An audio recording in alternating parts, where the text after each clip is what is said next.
Massa, je suis fatiguée. Je sais même pas par où commencer. Aujourd'hui, je sais vraiment pas par où commencer. Quand on me dit qu'il y a une saison 3 sur la série, si j'arrive pas à y croire. Qu'est-ce qu'on va encore nous sortir? Des rebondissements. Comme quelqu'un avait dit, chaque jour qu'on dort, on se réveille, il y a de nouveaux dossiers. C'est ça la définition de la série Madame Monsieur dit. Chaque jour, il y a un buzz, il y a un nouveau truc qui sort. Si ce n'est pas Bill Ewanet qui tue déjà les gens et qui ne veut pas admettre son crime, c'est Madame Barga qui se fait finalement harceler par son ex-amant qu'elle a décidé de rendre ex-amant, ou alors Passy qui est enceinte de Piwele. Elle est amoureuse de Piwele. Piwele vient la demander en mariage, elle refuse, l'orgueil de ça. Ou alors, c'est Karine qui, parce que Piwele a décidé d'arrêter le mariage avec elle, elle commence déjà aussi à dire qu'elle va se venger. Maman novela. Oh, ce n'est même pas fini. Nous avons aussi Wafo qui vient de son côté là. Il dit qu'il veut retrouver son enfant et sa femme. Il menace, c'est lui le père de l'enfant. Oh, malgré tout ce qui s'est passé depuis qu'il est parti, il ne veut rien comprendre. Il ne veut pas comprendre qu'il y a un autre homme dans la vie de la femme qu'il aimait avant et qu'il a abandonné. Est-ce que c'est même fini? Il y a même encore quoi? Wesh! En tout cas, commençons seulement l'épisode ici là. On va voir après. Hello les amis, voilà donc ce que je vous disais là. Karine est en train de discuter avec sa meilleure amie et elle dit qu'elle ne comprend pas pourquoi est-ce que Piwele veut divorcer d'elle, qu'elle lui a tout donné, elle a été indulgente avec lui, elle lui a même donné la possibilité de prendre Passy pour deuxième femme, mais il refuse, il veut l'exclusivité, il veut vivre le parfait amour avec sa femme et l'abandonner elle, comme ça, comme un vieux chiffon, qu'elle ne peut pas accepter ça. Du coup, elle dit à sa meilleure amie que dans tous les cas, ça ne va pas se passer comme ça. Ça ne pourra pas se passer comme ça. Elle n'est pas une fille qu'on peut balancer comme ça. Elle est trop belle pour souffrir. Et elle dit à sa meilleure amie qu'elle va se venger. Le regard de ça qu'elle lance, maman. Elle dit que ça ne peut pas finir comme ça, cette relation-là. Qu'elle ne sera pas la seule à souffrir. Puis où elle va souffrir, Passy va souffrir. Même si elle souffre, elle saura au moins qu'elle n'est pas la seule à souffrir dans cette aventure. Et sa meilleure amie l'encourage. Vous connaissez les meilleures amies, pour le pire, pour le meilleur, plus que le mariage, mais bon, certaines meilleures amies, hein. Elle lui dit, oui, ma chérie, je suis d'accord, c'est ce qu'il y a de mieux à faire, tu ne peux pas sortir perdante de cette histoire, nanani, nanana, nanani, nanana. Vous en commentaire, est-ce que vous croyez qu'une vraie amie peut donner ce genre de conseils? N'hésitez pas à commenter. Nous sommes de l'autre côté, Austin rentre à la maison. Et il dit finalement qu'on a incarcéré le marabout de Mélanie et que Mélanie est morte. Triste nouvelle et tout. Et puis, il dit qu'on a donné 7 ans d'emprisonnement à la cousine de Kim et Kindy. Et qu'à celui-là, Paul, on a donné 20 ans ferme d'emprisonnement. Du coup, la maman de Kim demande, mais pourquoi est-ce qu'on a donné juste 7 ans à Kindy? Pourtant, ils se sont partagés le crime en fait. C'est là que aussi Philippe a dit peut-être que Paul a eu beaucoup d'influence sur elle et que s'il n'avait pas été là, peut-être il y a des choses qu'elle n'aurait pas fait. Mais bon, vous connaissez Kim, elle se lamente encore, elle est encore en train de pleurer. Oh, pourquoi Seigneur, tout cela m'arrive? Oh, qu'est-ce que j'ai fait pour souffrir autant? Après, la maman d'Austin dit qu'en tout cas, elle n'a eu que ce qu'elle mérite. Hein. Tout à coup, Kim a un malaise et tout le monde prend peur. On se dit que c'est encore une fausse couche, comme elle en a déjà eu 2 fausses couches. Donc, tout le monde panique, mais heureusement, c'est un mauvais vent. L'ancienne copine de Wafo est chez elle et on sonne à la porte. Devinez qui c'est? Tac, tac, tac. C'est Wafo. Elle se lève d'abord en sursautant. Elle lui demande, Eke, qu'est-ce que tu fais chez moi et comment est-ce que tu as su où je vis? Il dit que ce n'est pas le moment. Tu n'es pas fière de me voir, ma chérie. Viens m'embrasser, je ne t'ai pas manqué. Elle commence à l'insulter. Elle lui dit, sors de ma maison tout de suite. Quand tu regardes ici, est-ce que c'est toi qui payes un loyer? Que tu m'as abandonné, tu as vidé la maison avant de partir. Je suis restée me reconstruire. Donc, tu ne peux pas débarquer chez moi comme ça, comme si de rien n'était, et vouloir ressouder les ponts comme si c'était jamais rien passé. Puis lui il dit que non, je veux qu'on reprenne tous de nouvelles bases. Tu sais que je t'aime, je t'ai abandonné, c'est vrai, mais je suis prêt à devenir l'homme qu'il te faut. La vie m'a fait comprendre beaucoup de choses. Et puis elle lui dit qu'elle n'a pas besoin de ça. et qu'elle s'est déjà reconstruite, elle n'a plus besoin de lui. Il lui dit donc, ok, si tu veux me chasser, je veux au moins voir mon enfant. Elle commence à rire aux éclats, genre, tu veux voir qui? Ton enfant? L'enfant que tu avais abandonné là, tu as même dit que c'était pas ton enfant, c'est lui que tu veux voir aujourd'hui. Elle dit que cet enfant n'existe pas et que même s'il est là, il ne le verra pas. C'est donc là qu'il s'assoit et il dit que si je ne vois pas mon enfant, je ne m'en vais pas. Elle lui dit que pardon, sors gentiment de ma maison. Je t'en prie, sors gentiment comme tu es entré de ma maison. Et c'est là que la scène s'arrête. Elle lui dit que tu sens mauvais, regarde comment tu es sale, tu penses vraiment qu'entre toi et moi, il peut encore avoir quelque chose et tout. Bref.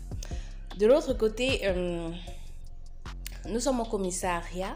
Sophie dit à Madame le commissaire qu'elle a finalement réfléchi et qu'elle décide d'enlever sa plainte contre Bill juste pour ses enfants, qu'elle ne veut pas que ses enfants grandissent sans père et qu'elle n'a pas apporté ce fardeau-là, qu'elle veut que demain, lorsque ses enfants demanderont où est notre père, que même si elle n'est plus en couple avec lui, qu'elle puisse dire à ses enfants, votre père vit à tel endroit. Maintenant, à ses enfants d'avoir le libre arbitre de choisir d'eux-mêmes s'ils veulent aller rester avec leur père, s'ils veulent aller lui rendre visite de temps en temps, mais qu'elle ne veut pas supporter la charge psychologique de savoir qu'elle a envoyé le père de ses enfants en prison. Et c'est là que son beau-père lui dit, bravo ma fille, j'ai toujours su que tu étais une femme forte, que tu étais une femme digne, que tu étais loyale. Mais mauvaise nouvelle pour eux, le commissaire dit que même si Sophie enlève la charge, que Bill Ewaney sera quand même jugé parce que l'affaire est allée très loin jusqu'au ministère et que maintenant ça ne dépend plus d'elle. Lui il se fâche, il dit qu'avec tout ce que je t'ai donné le vin, je t'ai donné le carburant, tu viens me raconter quoi là, tu n'as pas été suffisamment utile pour moi. Elle lui dit que j'ai fait tout ce qui était à mon pouvoir, je n'ai rien pu donc. Je t'annonce comme ça ce qui s'est passé. Nous sommes encore du côté de Wafo avec son ex-fiancé. Et finalement, voilà son mari qui entre. Il demande à Wafo ce qu'il fait là. Wafo dit qu'il est venu voir sa femme. Il dit que c'est moi son mari. Wafo se met à rire. Il lui montre dans son alliance et la jeune dame montre également son alliance. Ils lui disent qu'ils sont bel et bien mariés. Sauf que Wafo dit que le fait que vous soyez mariés ne signifie pas que tu sois le père de mon enfant. Wafo dit que tu n'as plus d'enfants. Nous sommes mariés, nous avons des enfants et si tu t'amuses, je vais t'amener au commissariat pour te le prouver. Ils se mettent à bagarrer comme des animaux et on tape correctement Wafo. Pam, pam, pam, pam. Elle aussi, elle soutient son mari dans l'affaire. Puis le met dehors et son mari, il ferme la porte. Son mari lui demande, mais chérie, comment est-ce que tu as pu le laisser entrer ici? Elle dit qu'elle ne l'a pas laissé entrer, qu'il l'a surpris à la maison. La porte était ouverte et qu'elle ne sait pas comment est-ce qu'il a fait pour entrer à la maison. Puis il la console et il dit que j'espère que tout va bien, que tu n'as pas eu peur et tout. Nous sommes finalement au commissariat et il y a une jeune dame qui est venue bizarrement. Elle dit qu'elle veut témoigner et que le jour où on tuait Julien, elle a vu la scène parce qu'elle était avec lui, elle a vu ce qui s'est passé. Les policiers lui demandent donc de raconter. Déjà, c'est très surprenant. On lui demande pourquoi est-ce que ce n'est que maintenant qu'elle vient porter plainte, qu'elle vient du moins raconter sa version des faits. Elle dit qu'elle avait peur et qu'elle ne savait pas vraiment quelle était la procédure à suivre. C'est donc là qu'on demande de raconter comment ça s'est passé. Elle raconte et finalement, elle avoue que ce n'est pas Bill qui a tué, qu'elle a bel et bien vu la personne qui a tué Julien.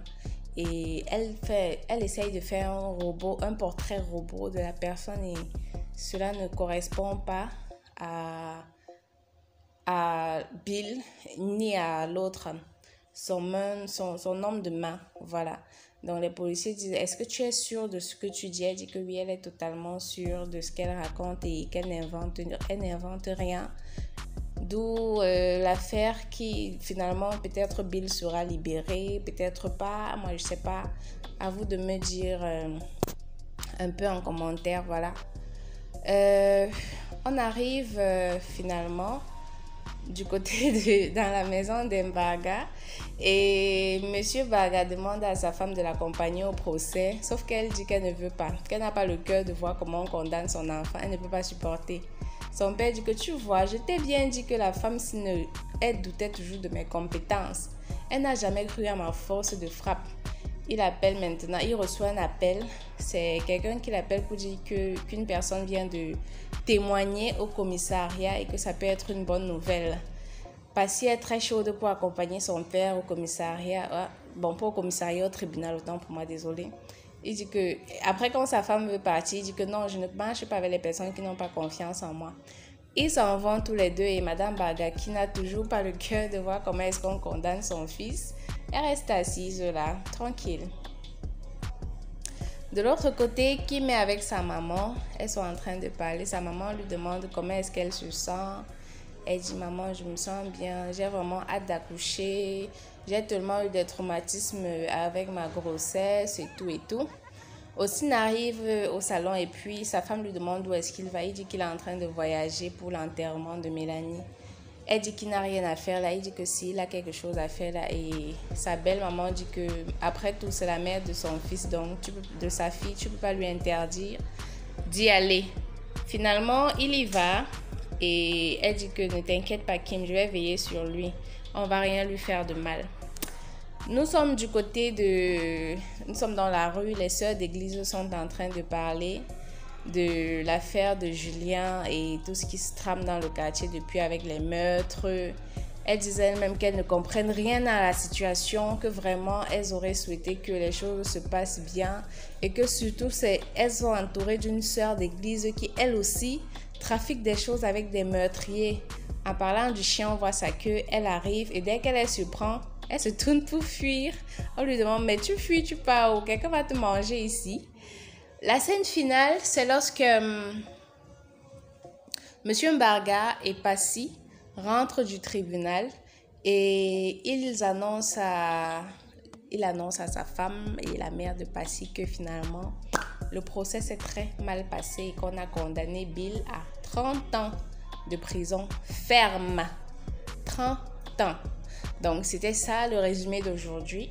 N'hésitez pas à commenter et on se revoit ce soir même pour la suite.